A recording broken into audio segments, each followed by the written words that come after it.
TNPSC group 2 சிலபஸ்ல இருக்க Thirukkural series தான் பார்த்துட்டு இருக்கோம். அடுத்த அதிகாரம் இனியவை கூறல். இனியவை கூறல் அப்படின்னா இனிமை பயக்கும் சொற்களை பேசுதல். மத்தவங்களுக்கு சந்தோஷம் கொடுக்க வேண்டிய சொற்களை மட்டும்தான் பேசுறதுன்றதுதான் இனியவை கூறல் அப்படின்றாங்க. இதுல குறள் 1, இன்சொலால் ஈரம் அலையிப் படிறு இலவாம் செம்பொருள் கண்டார் வாய்ச்சொல்.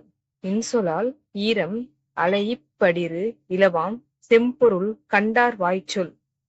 பொருள்: அன்பு கலந்த வஞ்சனை இல்லாத மெய்ப்பொருள் கண்டவர்களின் வாய்ச்சொற்கள் இன்சொற்களாகும்.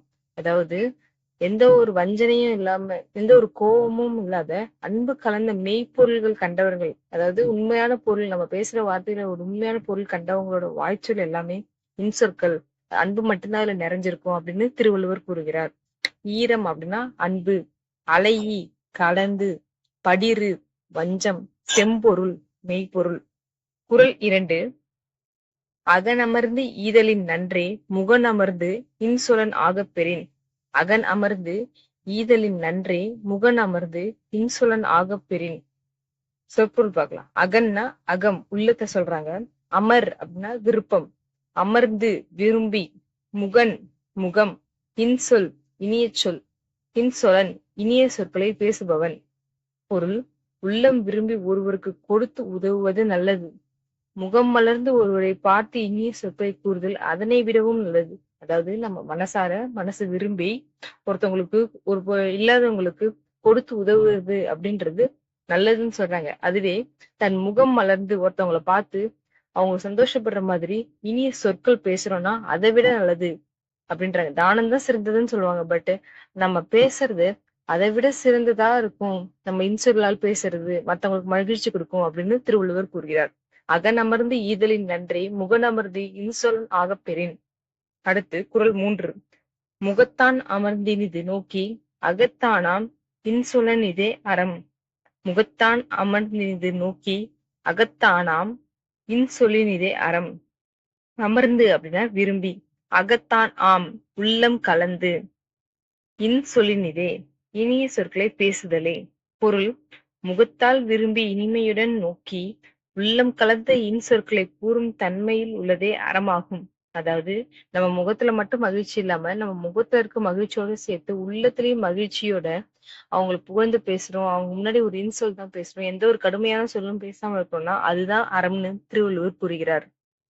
முகத்தான் அமர்ந்தினது நோக்கி அகத்தானாம் இன்சொல்லினிதே அறம். குறள் 4, துன்புறும் துவாமை இல்லாகும் யார்மாட்டும் இன்புறுவும் இன்சொலவிற்கு. துன்புறுவும் துவாமை இல்லாகும் யார்மாட்டும் இன்புறுவும் இன்சொலவிற்கு. துன்புறுவும் அப்படின்னா துன்பம் தரும், துவாமை அப்படின்னா வறுமை, யார் மாட்டும் எல்லோரிடமும், இன்புறுவும் இன்பம் தரும். பொருள்: எல்லாரிடமும் இன்பம் தரும் இனிய சொற்களை பேசுவரிடம் துன்பம் தரும் வறுமை அணுகாது. அதாவது எல்லாரிடமுமே பாகுபாடு பார்க்காம எல்லார்கிட்டயுமே நல்ல சொற்களை மட்டும் பேசுறவங்களுக்கு துன்பம் தரும் வறுமை அவங்கள அணுகவே அணுகாது, அவங்க கிட்ட போகவே போகாதுன்னு திருவள்ளுவர் கூறுகிறார். துன்புறுவும் துவாமை இல்லாகும் யார்மாட்டும் இன்புறுவும் இன்சொலவர்க்கு. குறள் 5, பணிவுடையன் இன்சொலன் ஆதல் ஒருவருக்கு அணியல்ல மற்ற பிற. பணிவுடையன் இன்சொலன் ஆதல் ஒருவருக்கு அணியல்ல மற்ற பிற. ஒருவருக்கு அப்படின்னா ஒருவனுக்கு. அணி அழகுக்காக அணியும் நகைகள். பொருள்: பணிவு உடையவனாகவும் இன்சொல் பேசுபவனாகவும் விளங்குவதே ஒருவனுக்கு உண்மையான அணிகலன் ஆகும்.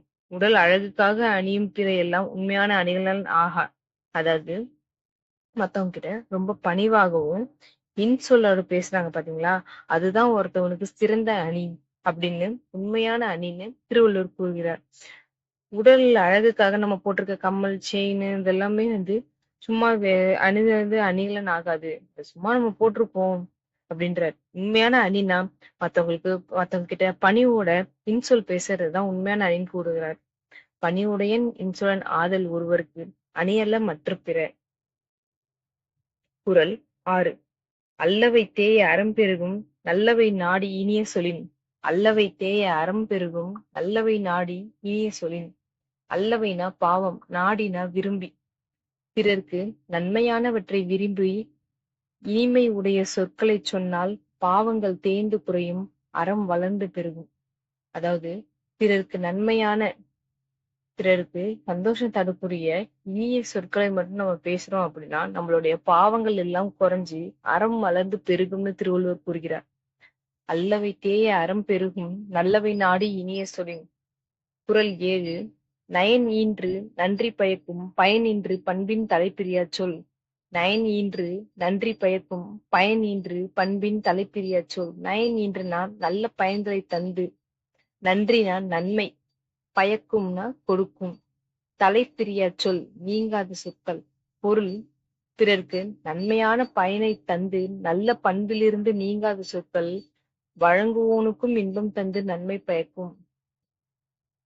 அதாவது பிறருக்கு நன்மையான பயனை தந்து நல்ல பண்பிலிருந்து நீங்காத சொற்கள் வழங்குவோனுக்கும் இன்பம் தந்து நன்மை பயக்கும். அதாவது நல்லது மட்டும் தான் பேசுறோம், மத்தவங்ககிட்ட நல்ல வார்த்தைகள் தான் சொல்றோம் அப்படின்னா, அவங்களுக்கு நல்ல பண்புல இருந்து நீங்காத சொற்கள் தான் பேசுறோம் அப்படின்னா, கேட்கிறவங்களுக்கு மட்டும் இல்ல சொல்றவங்களுக்கும் இன்பம் தரும்னு திருவள்ளுவர் கூறுகிறார்.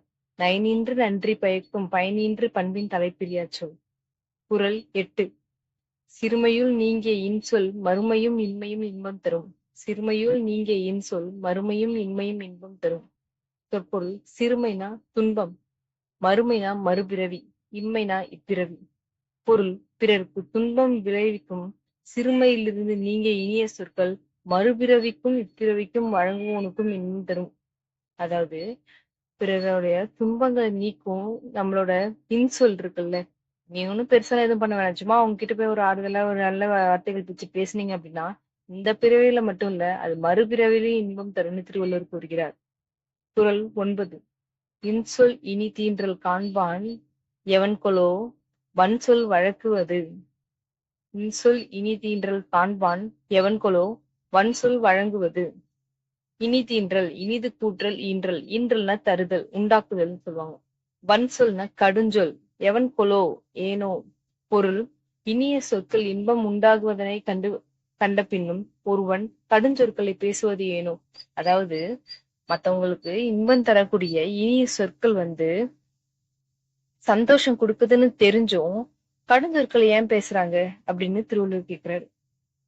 மத்தவங்களுக்கு நம்ம பேசுற இனிய சொற்கள் மத்தவங்களுக்கு சந்தோஷம் கொடுக்குது, நமக்கு நிம்மதியை தருது அப்படின்றப்ப கடுஞ்சொற்கள் ஏன் பேசணும் அப்படின்னு திருவள்ளுவர் கூறுகிறார். இன்சொல் இனி தீன்றல் காண்பான் எவன்கொலோ வன்சொல் வழங்குவது. குறள் 10. இனிய உளவாக இன்னாத கூறல் கனியிருப்ப காய்கார்ந்தற்று. இனிய உளவாக இன்னாத கூறல் கனியிருப்ப காய்கார்ந்தற்று. கவர்தல்னா நுகர்தல், அற்று அப்படின்னா அது போன்றது. முன்பு படித்தது நினைவில் இருக்கிறதா? பண்பார்கண் வற்றல் மரம் தளிர்ந்தற்று. இதுக்கு முன்னாடி ஒரு குறள்ல படிச்சிருக்கோம்ல, அதுதான் சொல்றாங்க. பொருள்: இன்பம் தரும் இனிய சொற்கள் இருக்கும்போது துன்பம் தரும் கடுஞ்சொற்களை பேசுவது கனிகள் இருக்கும்போது காய்களை விரும்பி உண்பதனை போன்றது. அதாவது இன்பம் தரும், மத்தவங்களுக்கு சந்தோஷம் தரும், நமக்கும் சந்தோஷம் தரும் இனிய சொற்களை பேசுறது அது இருக்கும்போது கடுமையான சொற்கள் பேசுறது எப்படி இருக்கு அப்படின்னா, பழம் இருக்கும்போது காயை பறிச்சு தின்றதுக்கு சமமா இருக்கு. இப்போ ஒரு மாம்பழம் இருக்கு, இல்ல மாங்காய் இருக்கு, மாங்காயும் நமக்கு பிடிச்சதுதான், பனானா வச்சுக்கலாமா. வாழைப்பழம் இருக்கு, இந்த பக்கம் வாழைக்காய் இருக்கு. வாழைப்பழம் எடுத்து சாப்பிடுவோமா, காய் சாப்பிடுவோமா? பழம் தானே சாப்பிடுவோம். அதுதான் சொல்றாங்க. பழம் இருக்கும்போது காயை எடுத்து உண்பதற்கு சமம்னு திருவள்ளுவர் கூறுகிறார். இனிய உளவாக இன்னாத குறள் கனி இருப்ப காய் கவர்ந்தற்று. அவ்வளவுதான், 10 குறளும் முடிச்சாச்சு. இதே மாதிரி திருக்குறள் சீரிஸ் பாக்குறதுக்கு சப்ஸ்கிரைப் பண்ணிக்கோங்க அம்மு டிஎன்பிஎஸ்சி சேனல்.